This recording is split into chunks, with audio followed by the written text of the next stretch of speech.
Provérbios 13.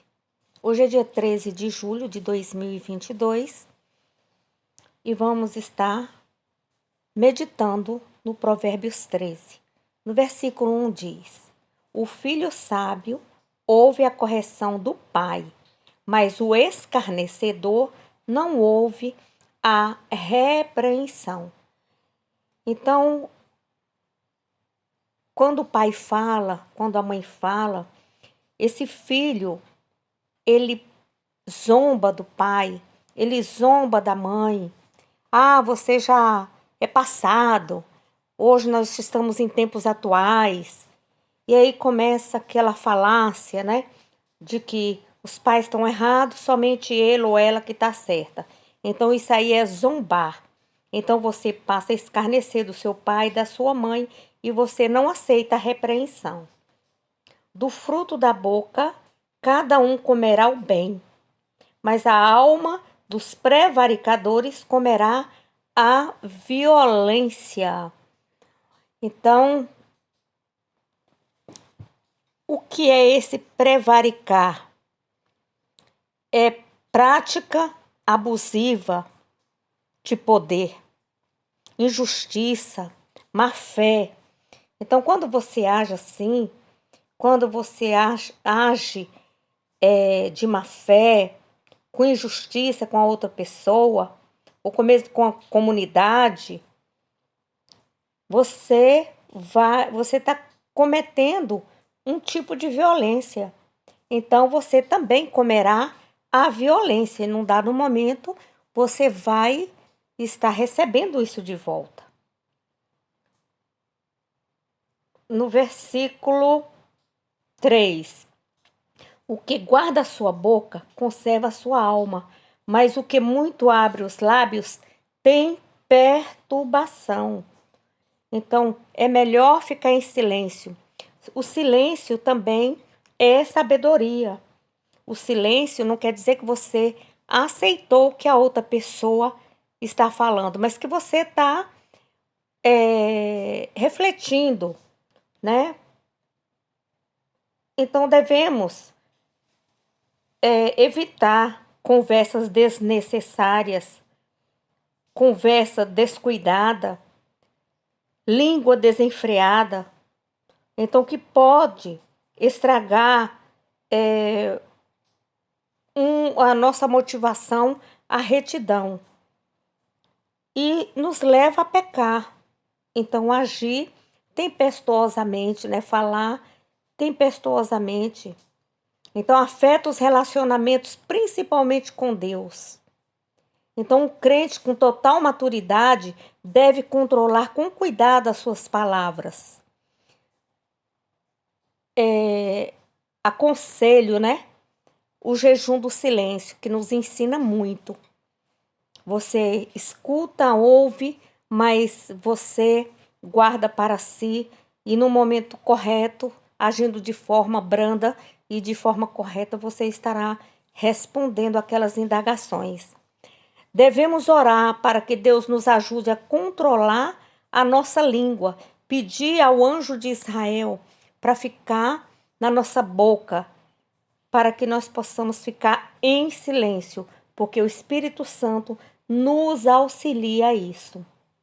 Versículo 4.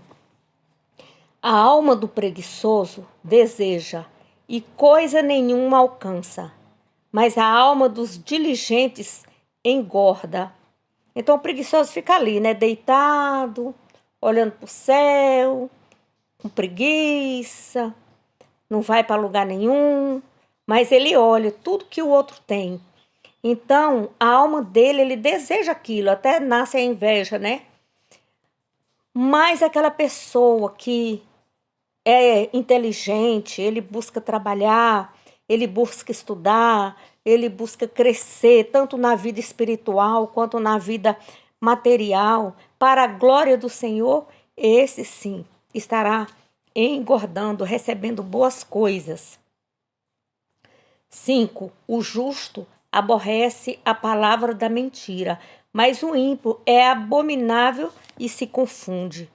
Então aqui está falando acerca do justo. O justo prefere sofrer por falar a verdade do que evitar o sofrimento usando de mentira.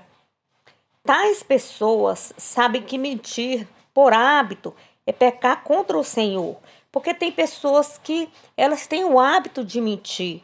Então, conta uma mentira hoje, daqui a pouco contra outra mentira, mais tarde à noite contra outra mentira. Aí depois ele nem sabe aquela primeira mentira que contou e ele mesmo se desmente. Então, nós devemos, a pessoa sábia, a pessoa justa, ela vive a fugir do mal, fugir da mentira. Então, você que tem o hábito de mentir, tem que se voltar para Deus, buscar o Espírito Santo de Deus, se corrigir, né? E buscar o Espírito Santo, força do Espírito Santo. Porque com esse hábito de mentir, você não vai entrar no reino de Deus. Leia Apocalipse capítulo 22, versículo 15. E você vai ver ali uma orientação. Lá fala que qualquer que usa de mentira, esse não entrará no reino dos céus. Versículo 6. A justiça guarda ao que é sincero no seu caminho, mas a impiedade transtornará o pecador. A quem se faça rico, não tendo coisa nenhuma, e quem se faça pobre, tendo grande riqueza. Então, a nossa verdadeira riqueza é Jesus. Ele é o nosso tesouro. Ele deve habitar no nosso coração, porque do nosso coração vem, vida.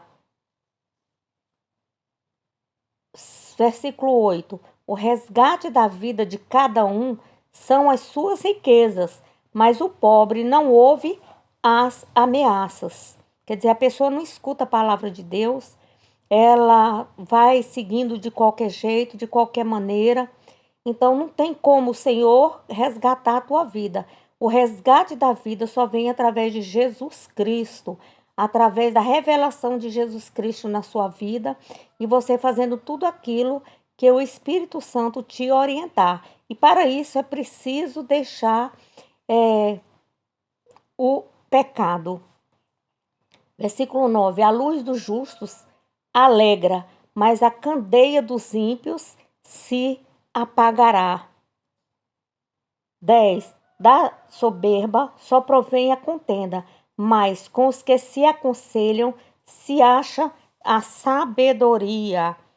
Então, há pessoas que muitas vezes discutem e lutam por suas ideias, motivadas por quê? Pela soberba. Elas fazem isso para obter preeminência, para ser vista pelas outras pessoas e muitas vezes se rebelam contra a autoridade do país, a autoridade da igreja, que é o pastor, a autoridade de Deus. Então, é contra a própria Bíblia, né? Então, para ele tem tudo sempre desculpa. Ah, mas não é bem assim não, é assado. Então, essas pessoas, o espírito dela, ela vive no sectarismo, ou seja, ela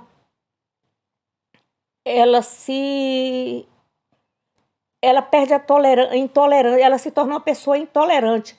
Só ela tem razão, ela não escuta a outra pessoa, só o ponto de vista dela é certo, né? Então nós devemos ser tolerantes, né?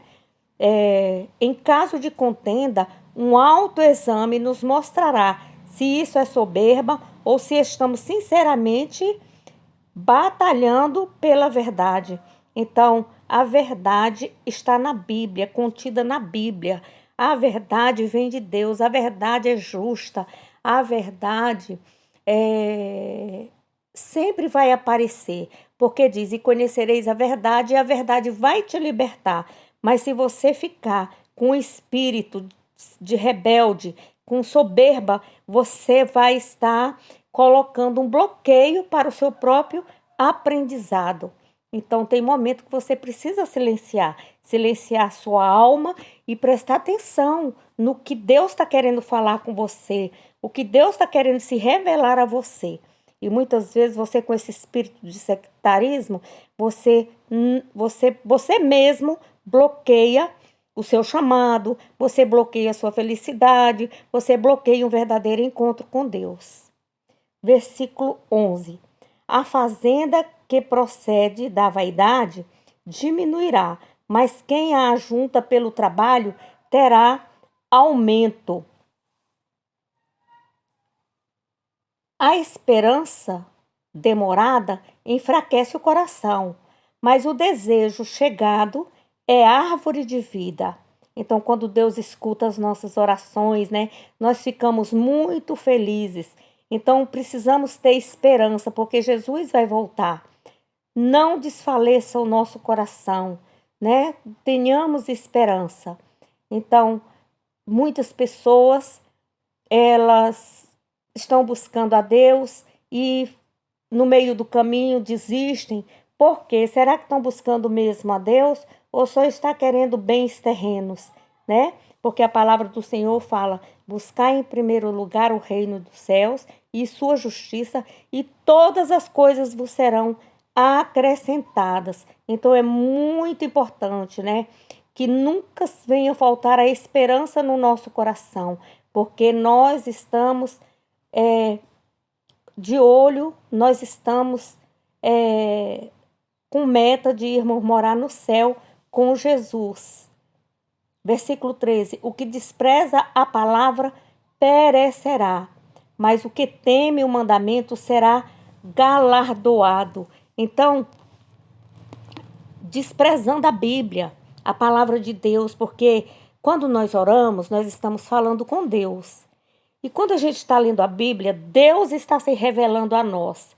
Então, quando eu não obedeço aquilo ali, mesmo Deus falando através de sua palavra, através de um servo dele, às vezes Deus usa até uma pessoa no meio da rua para falar com você, mas você não está ouvindo, você está com espírito de sectarismo, então só suas ideias é que tem validade, então o Senhor, ele não se agrada disso. Então devemos temer os mandamentos do Senhor, porque nós vamos receber galardão, quer dizer, nós vamos receber coroa de justiça das próprias mãos do Deus. A doutrina do sábio é uma fonte de vida para desviar-se do laço da morte.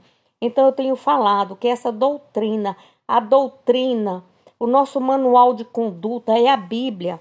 Então você que lê a Bíblia constantemente, que está refletindo na Bíblia, Deus fala com você de diversas formas. Então você está recebendo vida para você se desviar do laço da morte.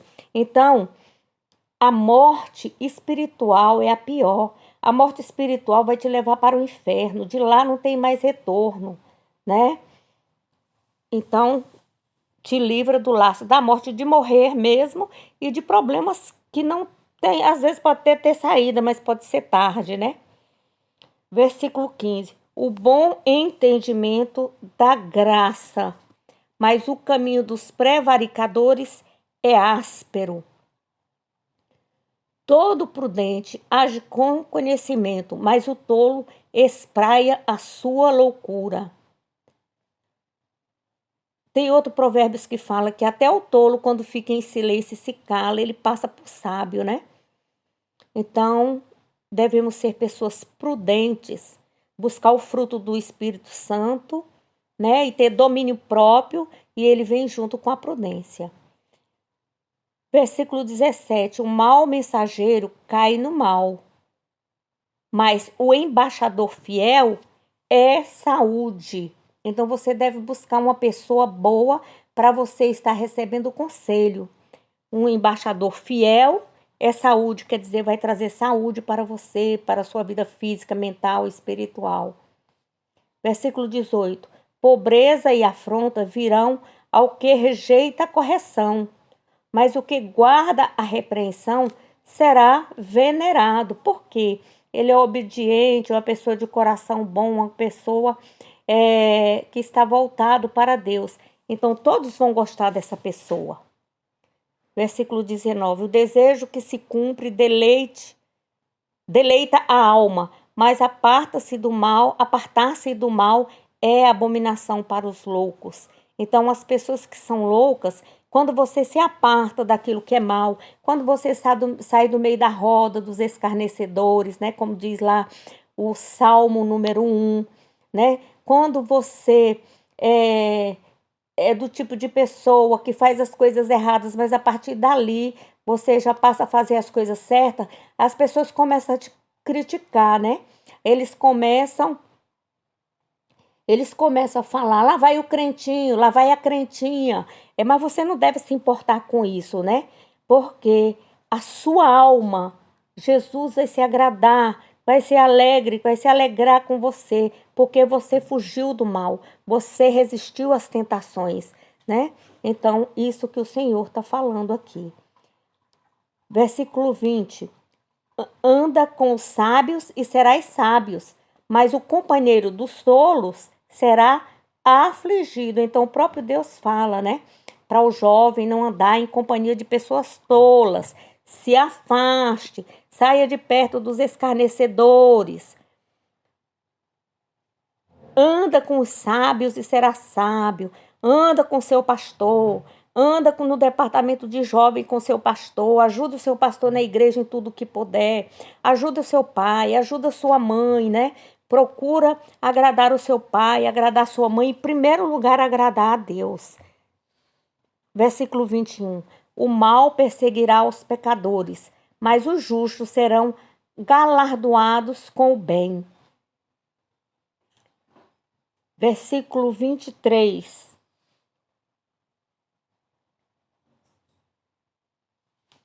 A abundância de mantimento há na lavoura do pobre, mas alguns há que se consomem por falta de juízo. Vamos entender isso. No versículo 23, qual a falta de juízo? O que é juízo?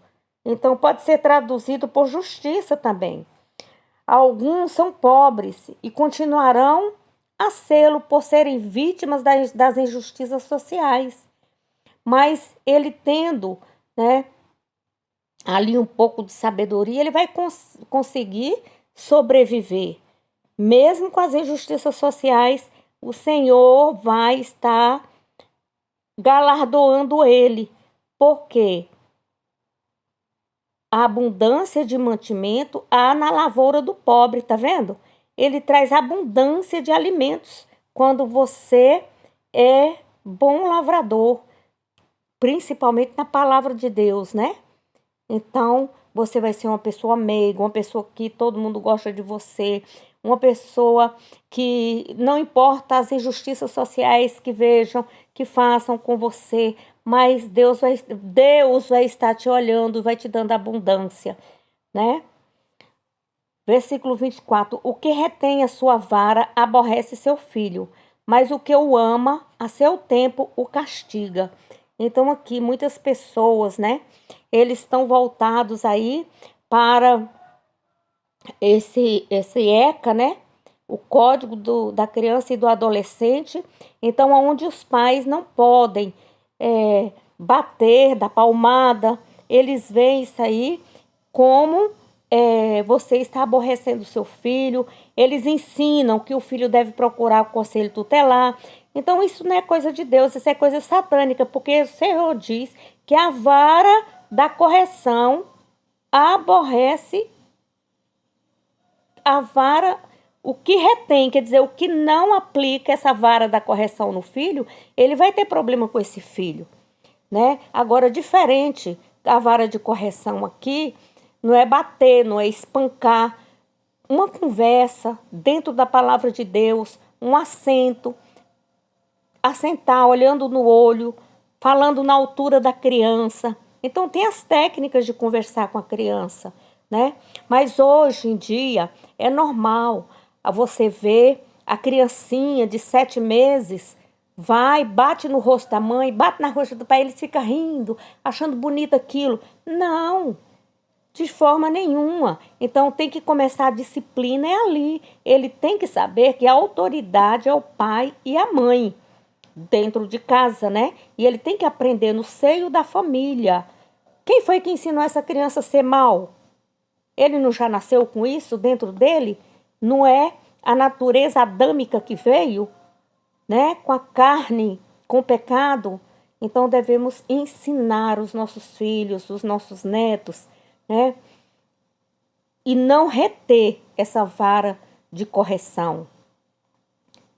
Mas o que ama, a seu tempo, o castiga. Quer dizer, o castigo aqui é a disciplina, né?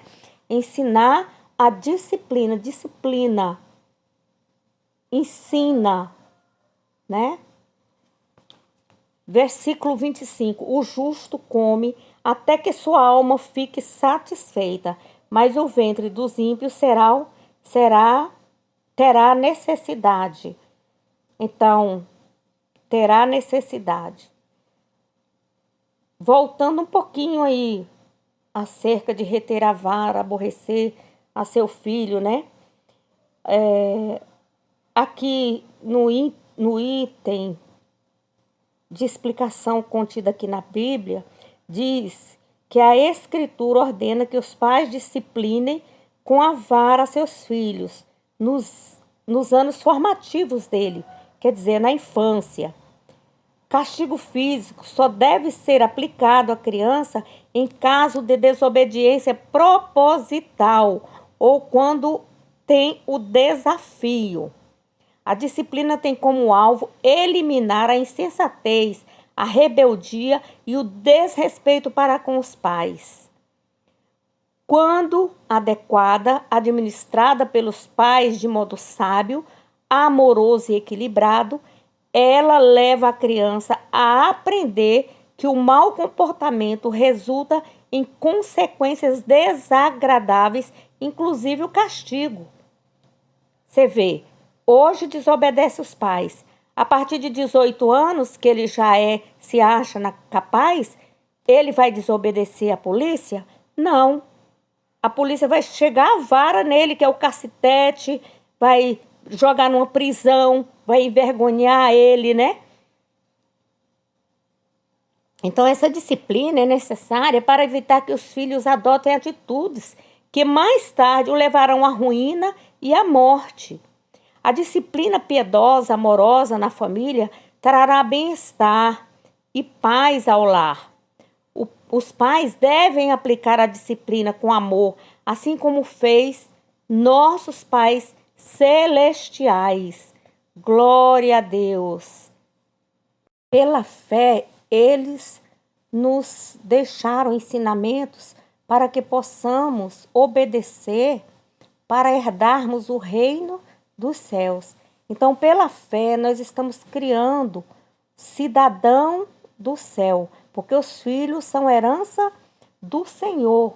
Em Apocalipse, né? No versículo 19, 3:19, eu repreendo e castigo a todos quanto amo. Sê, pois, zeloso e arrepende-te. Então, devemos estar preparados para que nossos filhos venham ter comunhão, nossos netos venham ter comunhão com Deus, para que eles não se enveredem pelo caminho da injustiça, mas sim no caminho da justiça. Buscar o reino dos céus e sua justiça, e todas as outras coisas serão acrescentadas. Eles são cidadãos dos céus e irão morar todos no céu, junto com Jesus. E lá receberemos as coroas, né? Ali nos será distribuídos as coroas, como o Senhor Jesus Cristo tem nos revelado. Então, fazer ao filho um convite sincero para se arrepender e seja restaurada uma posição de fé, de justiça, de revelação em comunhão para com Deus. Aí você vai ter uma casa feliz e em santidade, todos com um objetivo para olhar para o foco, não perder o foco para os céus. Querendo Deus, voltarei amanhã. Bom dia a todos. Leia a Bíblia.